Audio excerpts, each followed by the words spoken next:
नमस्कार मित्रांनो, स्वागत आहे तुमचं सर्वांचं पुन्हा एकदा आपल्या चॅनलमध्ये. जर नवीन असाल मित्रांनो, तर चॅनलला सबस्क्राईब नक्की करा. तर टायटल तुम्ही बघितलं असेल की या गोष्टी जर पितृपक्षात घडल्या तर ते अशुभ मानले जाते. आता कोणत्या गोष्टी व त्यावरती कोणते उपाय हे आज आपण जाणून घेणार आहोत.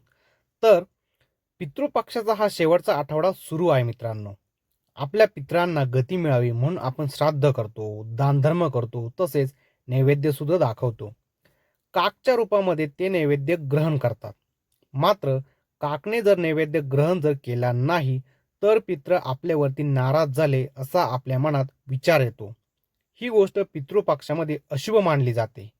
तसेच पितृपक्षामध्ये जेवणात जर केस आले किंवा लहान लहान दगड जरी आले तरी ते अशुभ संकेत दर्शवतात.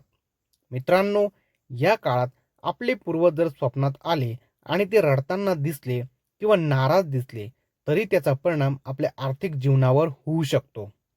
कोणत्याही शुभ कार्याच्या दिवशी जर घरामध्ये वाद अथवा मारामारी झाली तर हे सुद्धा एक अशुभ संकेत आहेत.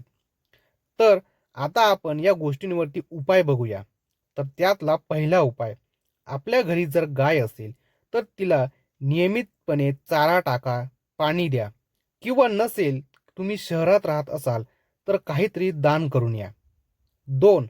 घरातील पितरांच्या शांतीसाठी काहीतरी विधी करा. 3.